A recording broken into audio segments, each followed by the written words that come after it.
You ready?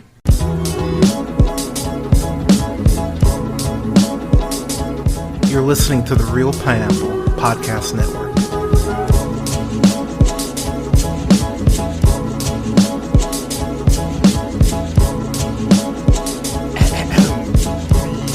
Ladies and gentlemen, gays and gays, this is the Real Pineapple. It's your humble host Hunter here. Hope you're having a great night, day, weekend, whenever you're checking this out. I've got another entry for the Real Scary series this year. It's a review of Totally Killer, which is directed by, I am going to butcher this, I am so sorry, Nanachka Khan is what I'm going to go with.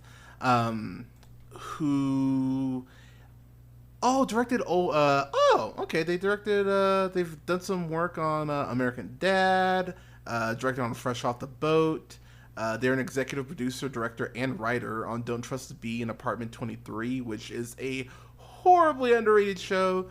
They also directed Always Be My Maybe, which I have not watched yet. I've heard good stuff about that. But they're a director and writer on Young Rock. Damn, they've got a pedigree, and they also wrote on Malcolm in the Middle and What I Like About You, that Amanda Bynes show, which is actually pretty underrated. But this movie stars Kiernan Shipka as a Jamie. You most likely know Kiernan from Let It Snow, which was a Netflix film.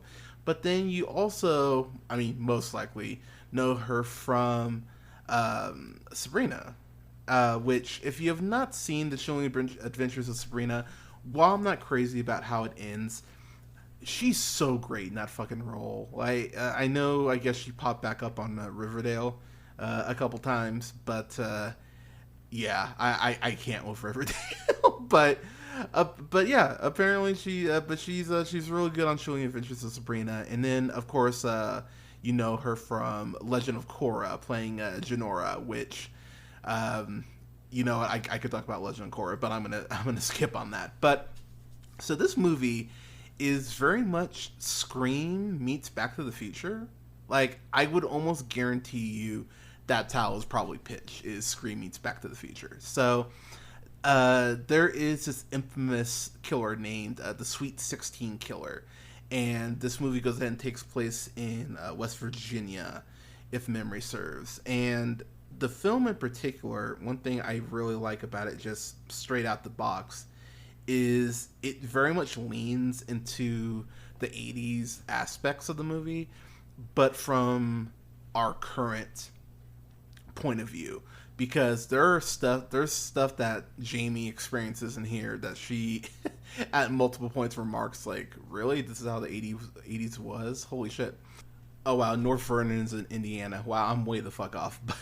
But getting back to the killer, we find out that 35 years ago, as I mentioned, on 10/27/87, Tiffany Clark was stabbed 16 times on the night of her 16th birthday. And then her friend was stabbed in a cabin in the woods. 16-year-old Marissa Song was killed 2 days later. And so here's the thing I'm just going to say that is very much a horror thing. I always love how when a murder takes place in this town, or in a town, that there are still people, just morons, who go, oh, even though this horribly tragic thing happened, let's go ahead and profit off of it. and let's sell masks to potentially, trigger PTSD, because fuck your feelings. Like, it's so gross, and God, commercialism is just, capitalism just, anyways. But there's a guy who goes ahead and he runs a Sweet 16 Killer podcast, which of course he does, because who doesn't have a podcast now? Ha ha. And but there's a guy named Chris who we find out is friends with Pam, Jamie's mom, who is played by the gorgeous, talented, sup girl, Julie Bowen, who of course you know from tons of shit: Modern Family, The Fallout, Horrible Bosses. I go back to fucking Ed. I think that's the name of the show. Yeah, Ed. shit, Lost, Monk. I mean, she's everywhere. I fucking love Joey Bowen. And one thing I gotta just give the director credit for just right out the gate, the initial killing scene involving Julie Bowen's Pam versus the Sweet 16 killer. It's fucking awesome. The way it's shot, there's a real sense of dread, and Pam's a badass. The way that she goes ahead and she holds her fucking own. And look, I know I just binged like all the Scream films in the last 6 weeks, but for a slasher film especially, the way this is handled was so fucking cool. And Pam goes down fucking swinging. I really... okay, so I don't know if y'all watch, or you probably do. Remember that show, Cheaters? You remember how the guy who used to host the show got stabbed? I remember thinking, man, that is fucking terrible. But at the same time, if you're confronting people at this incredible emotional moment of confronting them on calling them on their bullshit, I would think that it's kind of a miracle he didn't have a knife pulled on him much earlier in the show. And so the fact that he went ahead, recovered, and ended up taking self-defense classes made a ton of sense. I went, yeah, you would. But Pam actually being prepared and understanding that because they didn't find that killer and they're in a small town, that she needed to be prepared. I appreciate that. I appreciate the fact that there's not just this dumb, well, I didn't get killed, whatever. I mean, you would have to live with that. And I don't see a world where that wouldn't completely affect you. So I really appreciate the fact that they go ahead and establish that as far as that goes. So, of course, because the killer is still on the loose and Jamie lost her mom, she's on a mission to go ahead and take down the killer once and for all. And the way this works is, again, we get the Back to the Future element, so Jamie gets to go back in time. Jamie goes back in time because her friend's mom, Laura Creston, goes ahead and basically gives her daughter, pardon me, Jamie's best friend, the blueprint to go ahead and create a time machine. Her best friend is played by Kelsey Mwema, who you probably know from the Friendship game that just came out.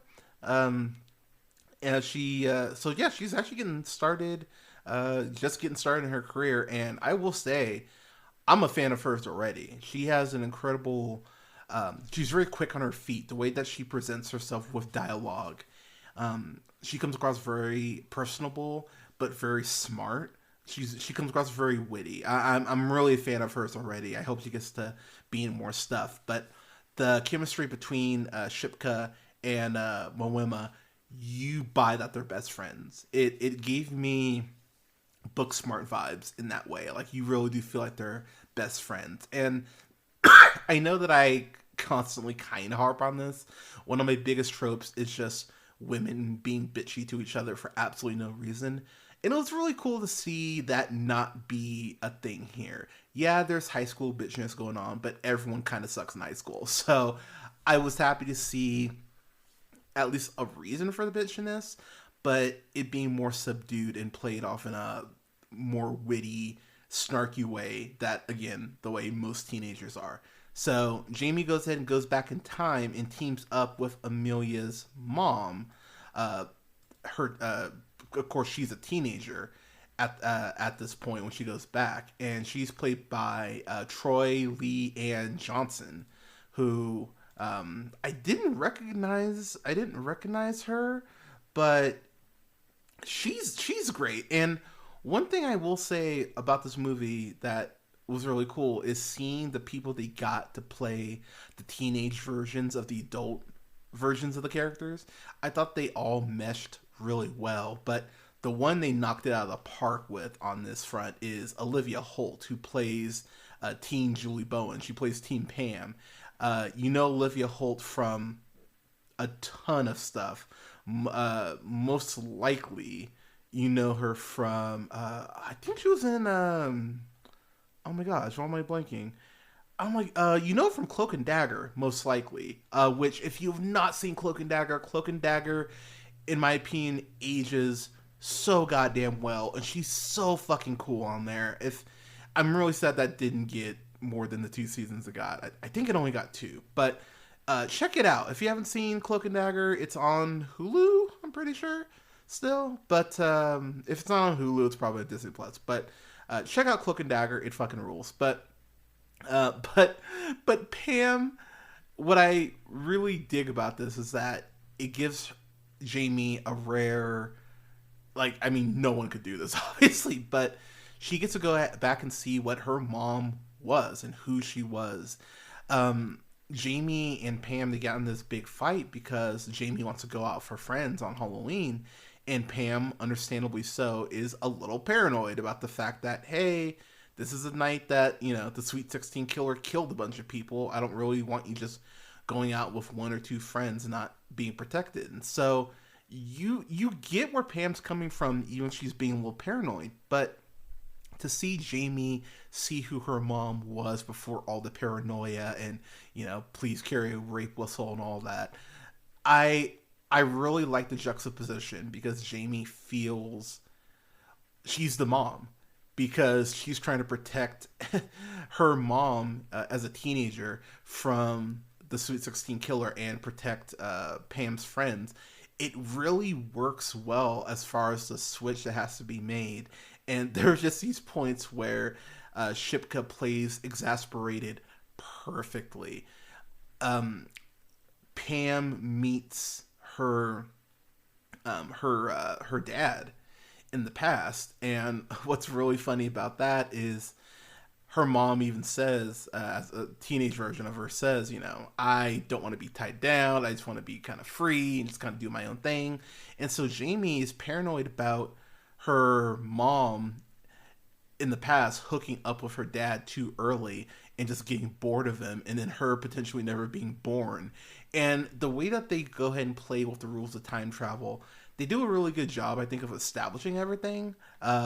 Laura is very much the exposition character in that sense. She's the one like spitting out the science and kind of keeping us on track. But what I really like about Laura is that there is a confidence in her that you only get from being a nerd. And I mean that because when Jamie starts laying out that, I'm from the future and da da da da, Laura just goes, no, this totally makes sense. And to be very weird and nerdy for a moment, to go back, if y'all remember that show from like 94, 95, I know they did a reboot of it, I think for Apple Plus, if memory serves, but Ghost Rider, if you remember that show where literally there's a ghost that would write in this book for these kids and help them solve mysteries. She has that sort of primary composition notebook, and it's just filled with nerd ideas. And you see someone's notebook like that, it's very much someone who could end up working for NASA. It's really cool how she gets into kind of the nuts and bolts of time travel and establishes the rules. I really, really dug Laura's character. And like I said, anytime... It's really fascinating how Jamie has the same chemistry with Amelia that she does with her mom. You feel bad because the mom in the present is life is just beating her ass down. Like she's tired. She just wants to be able to rest a little bit. But seeing her as a teenager, all hopeful and full of ideas and everything, it's nice to see how they play off each other with trying to get Jamie home, but trying to go ahead and solve this mystery. It works really well. This movie also very random, but it brings up one thing that I get why people do it, but it does bother me a little bit. So, I'll get to that in a second. Jamie's dad, because he goes to drop her off with her friends, goes, "Hey, honey, I thought we were picking up your friend," and she goes, "Oh, I texted her we were here," and the dad just goes, "Well, like, why didn't you just knock?" And she's like, "No, I just texted her," and I went, there are pros and cons to that, because yeah, someone just knocking on my door, I'll be the first to admit I'm not thrilled about that shit. But if I'm recording or something, I might need to hear a doorbell. But also, if someone texts me, I appreciate the fact that you're not going to freak my cats out. So, bit of a double-edged sword, but I appreciate that that's at least a conversation that's had in this movie, because I don't think people bring that up nearly enough. But one thing that I dug about this is the way that time is explained. They explain that time is like a river, and without getting too much more into spoilers, it leads to some interesting consequences. Some stuff that's established at the beginning of the film that we think would pertain and be the same in the past, we find out is not the case. And the actual reason and actual killer, that was something I was actually very surprised by in the best way. There is one thing that I think. Okay, that's too much of a spoiler. When you get to the end, as far as the killer, I think you'll get what I mean. I think if they'd switched one thing as far as how it's presented, it would have kind of made people go like, "Oh, okay." But in this way, the order they do this thing, I went, "Oh, okay." I think that if you'd switch this thing, it would have come across better. But I love the kills in this. The kills in this are brutal. They're very Scream-esque. As I mentioned, I think Jamie is an amazing main character. She's fucking funny, and as I mentioned, how she plays exasperated. Shipka nails that shit, but she is she's in her Nancy Drew kind of vibe, and it works really well for her. And I hope we could see Kiernan, Shipka, and more stuff. Olivia Holt, this might be her movie. Between her and Shipka, they go back and forth, but there's a lot of surprises in here. I was very happy to see Liana Liberato playing Tiffany again, playing a promiscuous friend, which I mean, sup girl, but but she has some great lines. The actual kills, I know I mentioned that they're brutal, but I really like the variety of said kills. I think it works really well as far as the actual location. The choreography on these fights and on the kills, I think, is really well handled. And it's very fun to see how they explore how things from the 80s are just not the same at all today. There's a point where Jamie goes up to the attendant's office, like, yeah, so I need to drop something off with my friend.